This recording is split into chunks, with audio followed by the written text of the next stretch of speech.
Would you reinstate Ariel Helwani? I would have the real. I'd bring back the real journalists. Oh, there's a jet flying over above. Yeah. I'd bring back Ariel, Luke Thomas. They would be at every press conference, post, pre. I'd have them asking hard-hitting questions. I'd bring that back. I'd still do the Nina drama and the Nelk Boy shit, but I'd also have the real wing of it with the real journalists. P.T. Carroll, Chuck. I was watching a video of him interviewing you, and it was when he was a part of it. It was great. I remember like the interview is great because you're like, I'm scared to talk to you. Ariel? Yeah. Oh, I forget that one. That was like right after your fight. You're like, Ariel. Oh my God, Nick Simmons, bro. Jesus Christ, we got another fucking resident glazer, innit? We got somebody battling fucking Callan for the Brendan Guzzler here, innit? Fucking hell, Nick Simmons. I was watching a video just on your off day in your free time. You watch interviews of fucking Brendan, old interviews of Brendan interviewing with fucking Ariel Helwani just in your free time. God almighty, this guy, such an arse licker, innit? You're like, I'm nervous, and he's like, don't be nervous. We're gonna be fine. yeah, I like Ariel, man. Mm-hmm.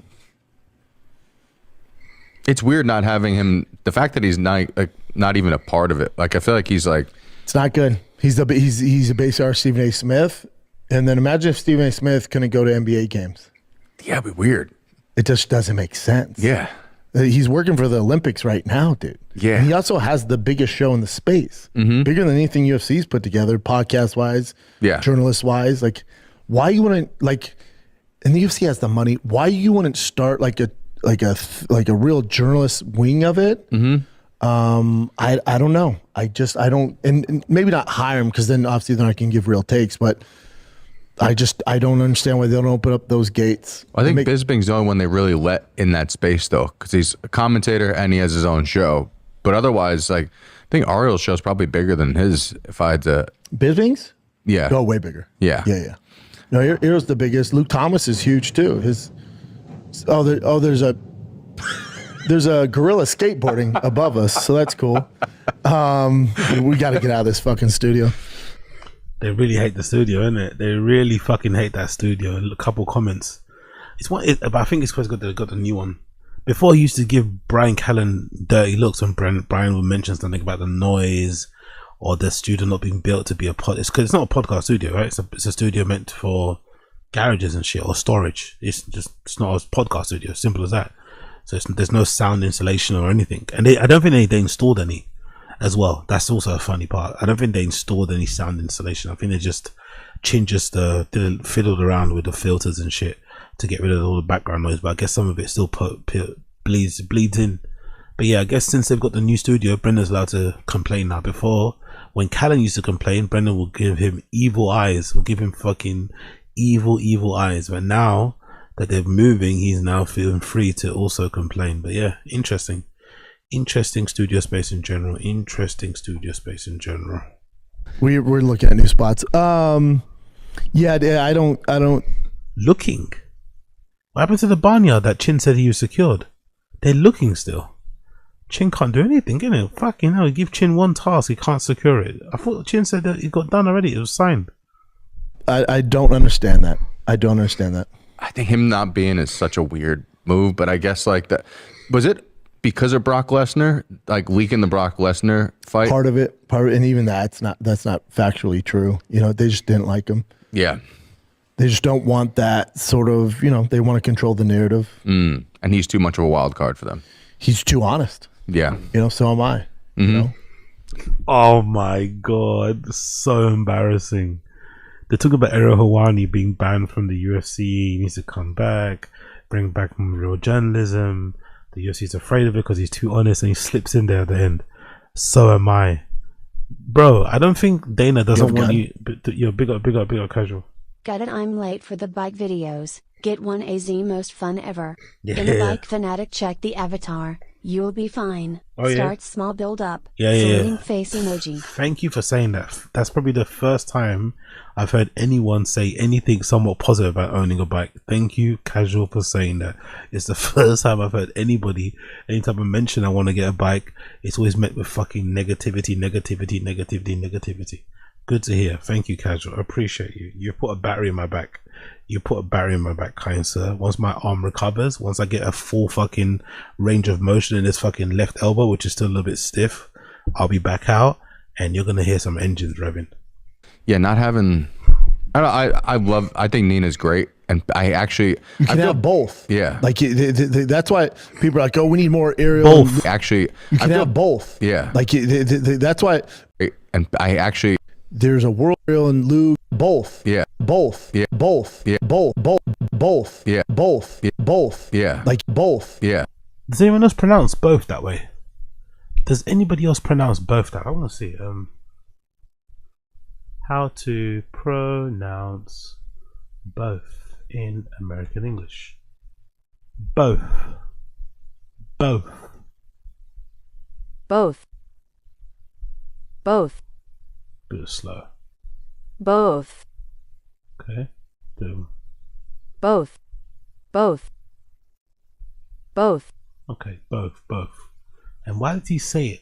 Both. Like that's why people are like, oh, that's why people are like, that's why people have both. Yeah. Both. Yeah. Like that's why both. Yeah. Like both. Yeah. Both. Yeah. Both. Both. Yeah. Like that's why actually. That's why people are like, oh, we need more air. Like that's why like, oh, we need more. Like oh, we need more. Like oh, we need more air. I think Nina's great, and that's why people are like, you know. You can have both. Yeah. Like actually, you can have both. Yeah. Like that's why people are like, oh, we need more Ariel and Luke and whatever. We don't need Nina. No. You don't need to replace one. There's a world where you have both. Yeah. Both would be great for the sport. This might be a shit. I know there's people gonna be like, fuck this take, but I do like Nina. I think. No, we're gonna say fuck you. Of course you like Nina. I think liking Nina is one of the simplest things you can do. I'm not gonna lie. Liking Nina drama is a pure simpy cucky thing. She kind of plays up to it, you know what I mean? It's just, and she's kind of annoying. I'm not gonna lie. I find her kind of annoying. She really does appeal to like the low digit number IQ UFC fans, you know? Like flirty, like it's just annoying. Go. It's like, you know, it kind of reminds of like, you know in car shows where you just have girls in bikini standing next to cars. You know that whole thing. I find that kind of insulting. Hey, you're a guy, you like cars, right? You also probably like half naked women. It's like, I don't need you to just be like, I don't know. I don't know. It's annoying too, because once she actually starts talking to these fighters, because she's a girl, she actually opens up a different part of them, and it actually makes for a good interview. That's the annoying thing about Nina Drama. Once they actually do get to talking, because she's a female and she's attractive, they actually open up to her in a different way. So you get really unique interviews from fighters that you wouldn't get if they were interviewed by like a dude. So it's like a wasted opportunity. It's like you could get so much more out of this. It could be such a more, you know what I mean? Instead it just turns into like some freak thing. Like it's like, should I be watching this? Should you guys be in a room alone doing it? Like, yeah, it's just ridiculous. She's like, what? She's like 40 or something, no? It's like, come on, man. I don't know. I'm not a fan. I'm personally not a fan. I hate all of it, especially the way the fighters seem to respond. They all seem to like, everyone's shooting their shot. All the people in the comments are getting excited about it. It's so simpy and losery and just I don't know. I don't like it. I think that She's great. Like not everybody has to be for the hardcores. Like it's cool that someone actually gets casuals and brings people in that might Nina not have makes been it interested. fun though. Like yeah, you know, one of the reasons I stopped doing food truck is, you know, I'm not Nina. Oh, he stopped doing food trucks. I don't think he actually. Is this the first time he's admitted it? Is this the first time he's ever said I've actually stopped doing food truck diaries? I don't think I ever heard him say he stopped it. Wow, one reason why I stopped it, because you couldn't afford it, probably, right? You couldn't afford it. There's probably a limited amount. There's probably a limited pool of UFC fighters you can get on. Everyone found out he was offering pay, because that's the thing, he was paying people, isn't it? That's the problem. When you start paying big amounts, it becomes harder to make it justifiable, because then you have to make the money back on the video. So yeah, I think this might be the first time I've ever heard him say that he stopped doing food trucks. I'm pretty sure I've never heard him say those words. He usually says something like, "Oh, We're taking a break. We're looking at things. It's coming back. I don't think I've ever heard him say it stopped. Okay, first time he's admitted it, I think. I'm not asking these silly questions and having fun with them and shit like that. Yes, you are. You ask loads of silly questions on that show. You're eating food also. Stick stuff in your mouth and stuff. It's a lie. You just weren't good at it. And to get you to bring that out of the fighters is a skill set. Like Ariel doesn't bring that out of them. No. Luke doesn't. I don't. Like Chuck doesn't. Pete does. Like Nina does that. She's harmless. The guys feel comfortable around her. Yeah, it's She's fun also an seeing that attractive side. girl. Yeah. So they're like more willing to play ball. Like they're not going to do that with me. Yeah, I don't even care if I get hate for that. I think that what she does, and You should. That's not true. That's not true. That's not true. You can still get good interviews out. He's trying to basically excuse his shit interview skills. All the people he mentioned get good interviews. Ariel Helwani's interviews are probably some of the best, and he does them all from his Skype. I think Ariel Helwani does some of the best interviews with fighters. He's able to kind of pull out some stuff from there they probably wouldn't admit. He's able to call them out on some of the shit too, because he's never afraid of asking the hard questions. I think they all do a great job of interviewing fighters, to be fair. I think he's just trying to cope about his lack of skills of interviewing, because that's the thing too I've always really thought was really odd about Brendan. For a former UFC fighter, he doesn't really seem to have the greatest takes when it comes to UFC in general, which is odd, because he's a former professional. He fought at the highest fucking level. So you want to say about his comedy, about his general demeanor and his personality not being the greatest and being someone that kind of, come across as a bit of a bully, whatever else it may be, you can't deny that he fought at the highest level in UFC, right? But for some reason, he doesn't really have good takes when it comes to UFC. He has kind of run-of-the-mill, normie, casual takes, if anything. His fight picks are also kind of shit, And I also thought, for a former fighter, he doesn't really ask great questions. It's like, how do you have a show interviewing fighters in the sport that you did before? Like, so you have this common you have the same thing that Nina has. If Nina Drama can get things out of guys because she looks good, you could also get things out of certain guys because you've done the sport. So they're going to respect you more. They're going to want to they might want to give your question more of a detailed answer because they know you've come from the same, you've cut from the same cloth. You were in that ring, you were in that octagon too, but he couldn't do it. That was always a surprising thing. Like, you can't ask good questions. You also don't give good fight picks. You also just have terrible, sometimes run-of-the-mill opinions on UFC in general. Like, it's weird, isn't it? For a former UFC fighter to be no better than some kid on YouTube. There's probably kids on YouTube now who have better fucking fight card breakdowns than him. It's just weird. It's very, very strange. Oh, married woman. And I'm like, okay, but she's also doing something that no one else is really doing with that. And it's a fun. Exactly right, Ken. Great reply there. Even Dominic Cruz gets good interviews, even from his former rivals. Exactly. Come on, man. Come on. He's just coping about his lack of skills by interviewing. Don't get me wrong, interviewing is not easy. I've done it before. It's not the easiest thing to do. It's really not easy, but I just think sometimes when you're already in that field, you should be able to earn a bit more credit, and you should also have insight into other things that you can ask questions on. The fact that he can't do it is proof that, just not maybe the smartest guy in the world. One side of the. She's the first to do it, and then she's also making bank, and she's getting crazy numbers. Yeah. Like, but the caveat there too is like Ariel, Luke's more like me, right? We don't have guests, but Ariel's show is predicated on guests. Mm-hmm. That's despite the UFC. UFC doesn't let some fighters go on a show. Interesting. Like, one of the reasons I stopped Food Truck is someone in the UFC made it very hard for me to continue book guests. Mm-hmm. Yeah. To be completely honest with you, yeah. Wow.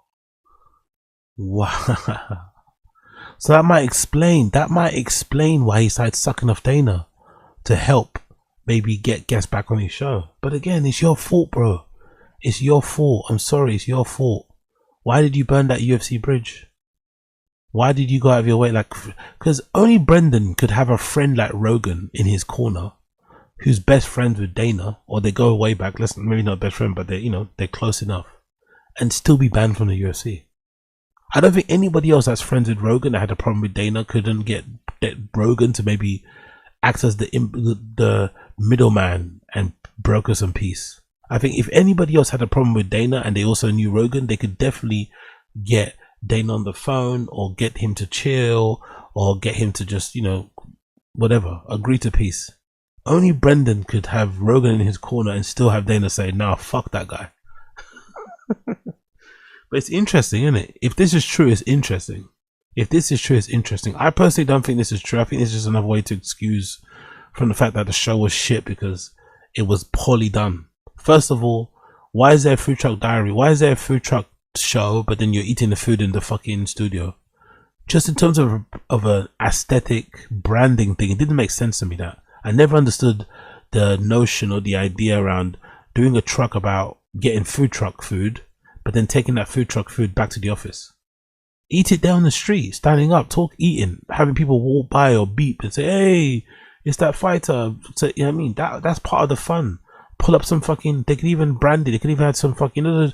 Usually a lot of food truck people have those little plastic chairs that people sit on. They have a little table, have a little cup. I don't know. Have some fucking Schaub show branded little plastic chairs that you sit on right down the street and do the fucking show right there, in situ, next to the fucking food truck, around that kind of area. Instead of taking the food all day, that didn't make sense. Secondly, the questions were terrible. Brendan stuffing his face the entire time, terrible. It's just a shit show. Simple as that. It wasn't to do with. I'm sure it wasn't to do with the UFC putting a block on certain fighters being on that show. The show was terrible, and they probably spent too much money making it. To be fair on this as well. And obviously, remember when John Jones revealed that he got paid or that he was offered money to do the show? He didn't do it in the end, but. Yeah, they couldn't probably keep the lights on, but blaming the UFC is interesting. Yeah, they like to control their narrative, and I think that she makes you're it. Not part of. You'll be like, Coilo, who wants to be interviewed while they eat? I think you can make it work. I think you can make it work as a street food thing. Just imagine, I don't know. In my head, I guess I have it thinking how Dave Portnoy has his pizza slices thing, right? The whole reason why that works, or why that's kind of like a thing, is because he walks out of the stop and eats it right there. It's like a thing. I don't know. It's a pizza. I don't know. It kind of makes it a bit sterile, and also the unpredictability, the unpredictable side of it kind of adds to the show, the dynamism of it. Someone's gonna run by and throw some shekels at him, right?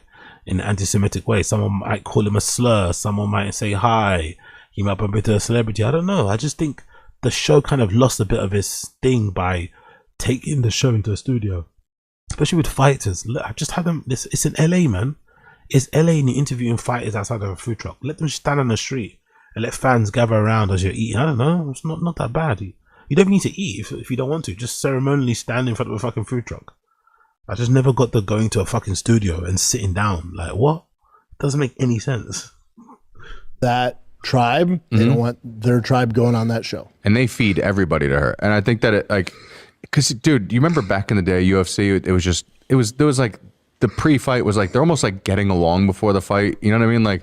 I like seeing other sides of the fighters that you don't always see. Yeah, there's so many great personalities, man. No, you need Nina, you need Ariel. Look how cool everyone finds Armin now.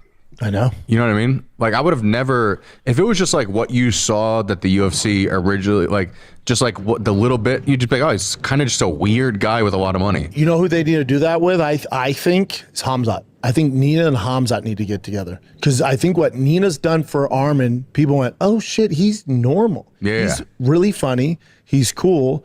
And a lot of that was on Nina. I think when they get to a certain level, especially Hamzat, I think, now maybe he's just cold-blooded and he's not an Armin. He's been on with her, but he's very conservative with what he even says. He's hard. He's a tough cookie to break, that guy. Yeah. But Armin, now I'm this guy fucking rules now. He's the best. This guy's sick. He's awesome. And I would have never seen this side of him, Dude, I was hanging out with him training, and he was, he's cool, but I didn't see that side of him. No, and he's giving kids money to fucking, to he's train. Awesome. Shock horror, Brendan didn't see the best of Armin. Shock horror, Brendan didn't see the best of Armin. Shock fucking horror. When Brendan was hanging around him, he didn't see the coolest side of him. Of course not. You're there. He knew you had bad vibes. He's great. One of the biggest names now. Yeah. Because if it wasn't for things like this, you wouldn't know this side of them. So I get people will hate just because people hate. But what she does it's pretty cool at the end of the day. She's great. There's a lane for it. What else you got? I love how they don't understand hate. I love how they don't understand it. There's no logical reason why you could not like Neela drama. I love how they have no concept. It makes sense because you work with Brendan Schaub, so you're not really allowed to understand constructive criticism and nuance and stuff. It's just interesting, isn't it? There's no reason why you could not like Nina drama. You could. She's obviously, everything's great. Everything's positive. She's the best. She's a murderer. She's a beast. Okay, bro. Whatever you say.